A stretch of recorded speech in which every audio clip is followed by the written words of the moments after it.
in earlier module of this chapter, that is in module 1 of chapter 3, we have learned about the fundamental metric tensor in a Riemannian space, which gives us the distance formula in a Riemannian space and associated tensors and vectors of the Riemannian space. Now, in our next module, that is module 2 of chapter 3, we shall learn about the concept of length of a vector or magnitude of a vector and the concept of angle between two non-null vectors. So, firstly, in section 1 of module 2, we shall define that how the length of a vector can be obtained in a Riemannian space. So, in module 2 of chapter 3, we first define the magnitude or length of vectors in a Riemannian space. If A and B are the contravariant and covariant vectors respectively, then the magnitude or length of these vectors can be defined with the help of the fundamental metric tensor Gij as follows: A square equals to Gij Ai Aj and B square is equal to Gij Bi Bj. As B is a covariant vector, so the inner product has been done with respect to the conjugate fundamental metric tensor G upper Ij, and A is a contravariant vector. So, its components are multiplied or inner product has been done with respect to the fundamental metric tensor Gij to obtain its length square.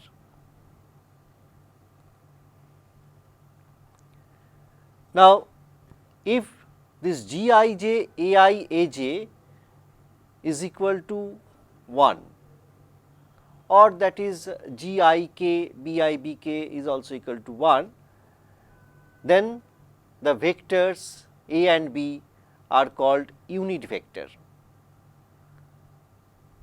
So, if Gij Ai Aj equals to 1, then the contravariant vector A is a unit vector, and if Gik Bi Bk equals to 1 holds, then B, the covariant vector, is a unit vector. A vector with magnitude 0 is called null vector, that is Gij Ai Aj equals to 0 and that is equal to G upper Ik Bi Bk. So, for a null vector, its magnitude or length is 0. A null vector and 0 vector, that is whose components are all 0, are different. So, for a null vector, the components may not be all 0, but for a 0 vector, the components are all 0. So, a null vector and a 0 vector are different.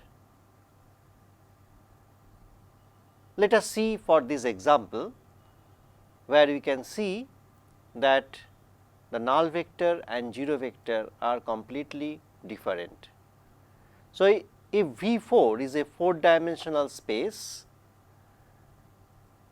with line element d square equal to minus dx1 square minus dx2 square minus dx3 square plus c square dx4 square, and it is known as Minkowski space-time of special relativity.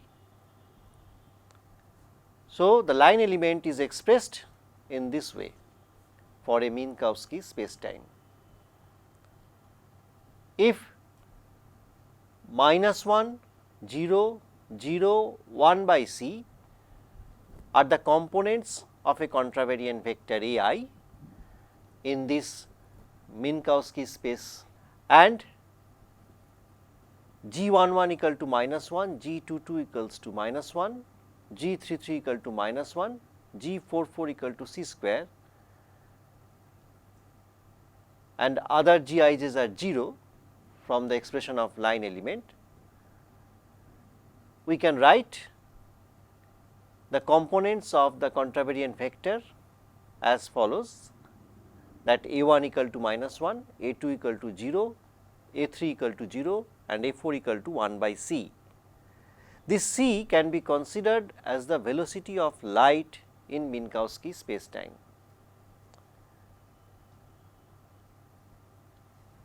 So, if we calculate Gij, Ai, Aj, then we get that G11 A11 plus G22 A22, GA33 A33 plus G44 A44, and if we put the values of these G11 and Ai's, we are getting this is equal to 0.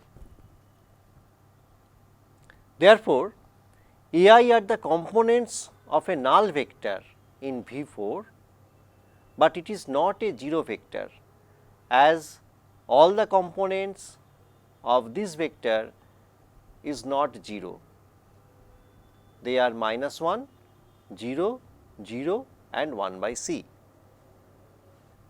Now, let us see another example where we can see that the null vector and 0 vector are different. Suppose 1, 0, 0 and 1 by k square, k being constant, in a space with line element ds square equal to dx1 square plus dx2 square plus dx3 square minus k to the power 4 dx4 square. Now, we shall see that this is a null vector, but not a 0 vector. In this case, G11 equals to 1, G22 equals to 0, G33 equal to 0 and G44 equal to minus k to the power 4, and the components of the vector are A1 equals to 1, A2 equals to 0, A3 equals to 0, A4 equals to 1 by k square.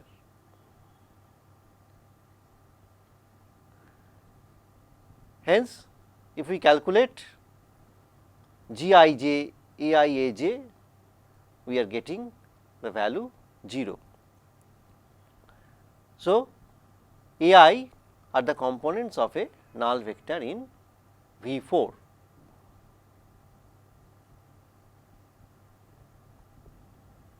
Now, let us see that the associated vectors for a Riemannian space Ai and A upper I have the same length. We have just learnt about the associated vectors in earlier module, and here we shall see that the associated vectors have the same length. So, Ai can be expressed as Gij, Ai, Aj with the help of the definition of associated vectors, and that can be written as Aj, Ai, and that is equal to Gij, Ai, Aj. So, they have the same length. Now, in section 2 of module 2 of chapter 3, we shall learn about angle between two non-null vectors in a Riemannian space. In our earlier days, we know how to calculate the angle between two vectors by the use of dot product and cross product.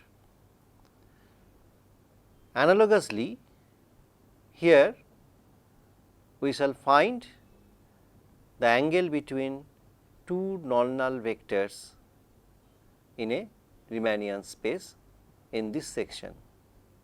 So, let us see how the angle between two non-null vectors can be obtained with the help of the fundamental metric tensor. So, in section 2 of the module 2 of chapter 3, we shall learn about angle between two non-null vectors in a Riemannian space. Now, consider two directions defined by the unit vectors a I and b I at some point P. Now, since the space under consideration is now Euclidean, the cosine law following from the formula of Pythagoras gives q r square equals to p q square plus p r square minus 2 p q p r cos theta. That is, in figure we are making a triangular shape p q r, and in this triangle we know the above relation always hold, that is q r square equals to p q square plus p r square minus 2 p q p r cos theta. We can see from this figure that in this PQR triangle the above relation holds. Since AI and BI are unit vectors, QR square equals to 2 minus 2 cos theta. From the earlier figure, the components of the vector joining R with Q are AI minus BI. So, the square of the length of the vector QR can be expressed as Gij AI minus BI into AJ minus BJ.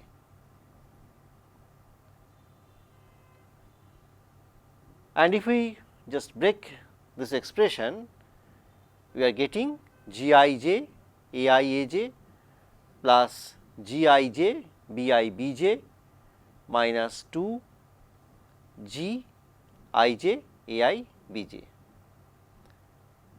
Now, as Ai and Bj are the components of unit contravariant vectors, so the value of Gij Aij and Gij Bj are equal to 1.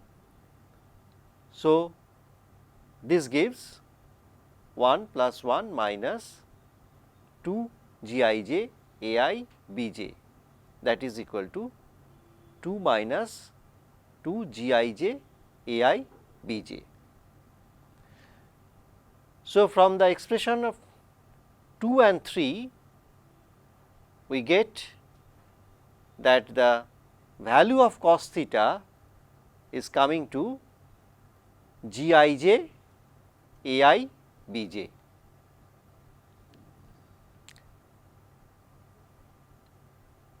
So, the cos theta, that is the angle between the two non-null vectors whose components are a I and b j, can be obtained by this formula, that cos theta equals to g I j a I b j, and as they are the unit vectors, a I and b j are the unit vectors. So, we are getting the relation 4. So, for general vectors, that means they are not unit vectors, the angle theta between two contravariant vectors whose components are a I and b j can be defined as in this way: cos theta equals to g I j a I b j by root over g I j a I a j and into root over g I j b I b j.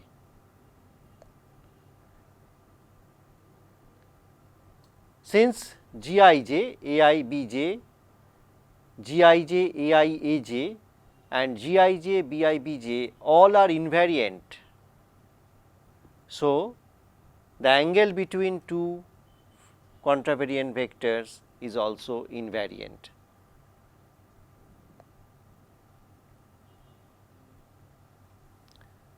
Now, from this expression,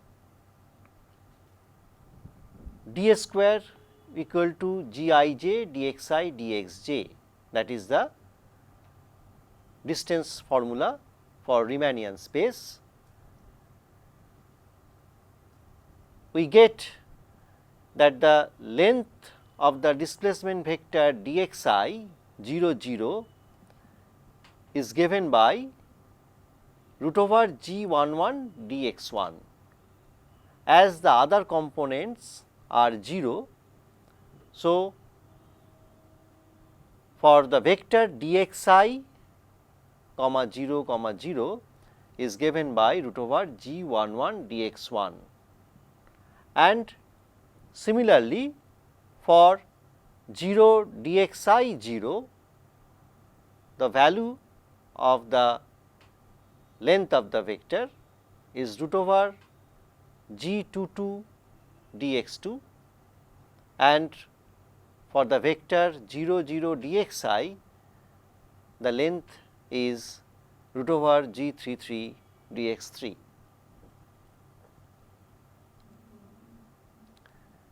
So, the cosines of the angles between these vectors can be obtained by the following way, that cos theta 1 2, that is dx1 vector and dx2 vector, can be obtained by the formula g12 by root over g11 g22, cos theta 23 is equal to g23 by root over g22 g33, and cos theta 13 equals to g13 by root over g11 g33.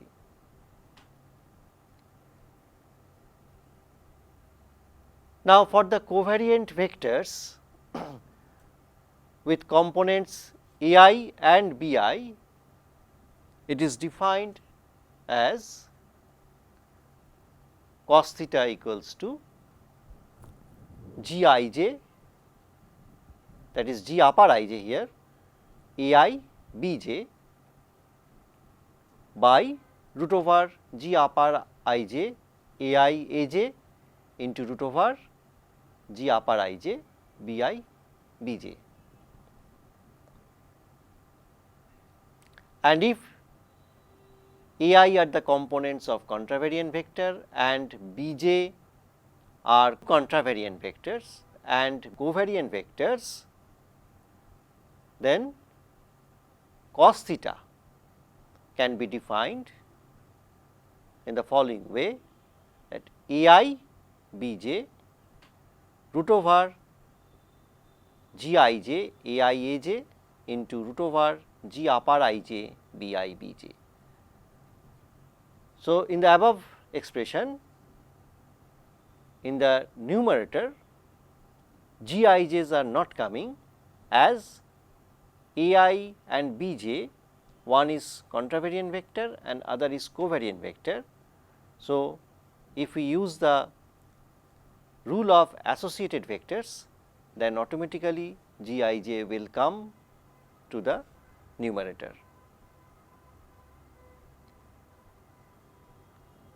Now, two vectors are said to be orthogonal if G I j A I B j or G upper I j A I B j equals to 0.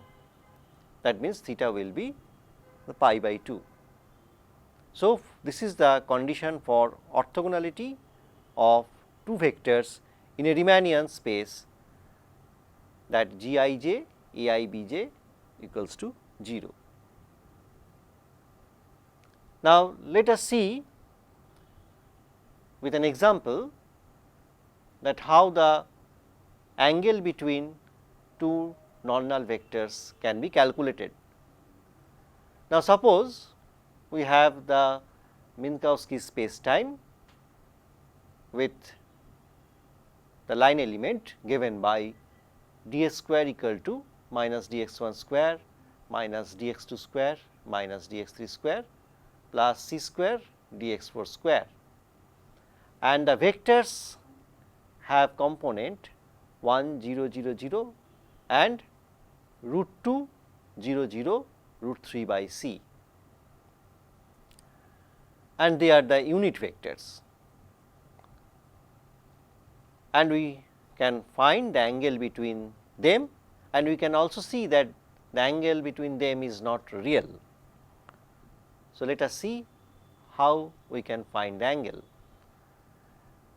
Now, from the expression of line element, we have G 1 1 equals to minus 1, G 2 2 equals to minus 1, G 3 3 equal to minus 1, G 4 4 equal to c square, where c is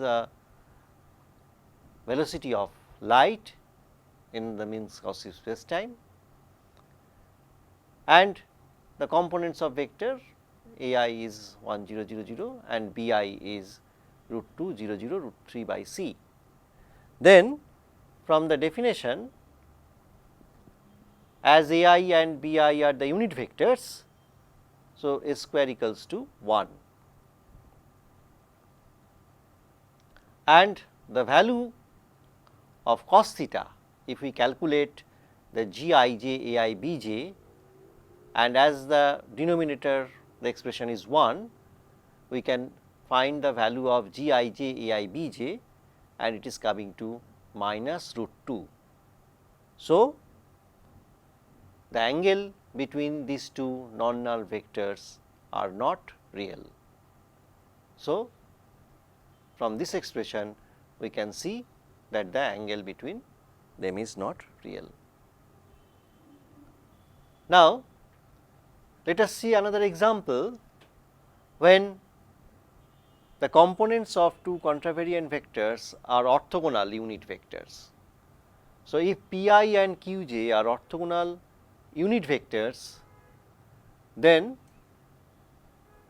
the above expression G H j G I k minus G H k G I j with the product of P to the power h, P to the power j, Q to the power I, Q to the power k is equal to 1.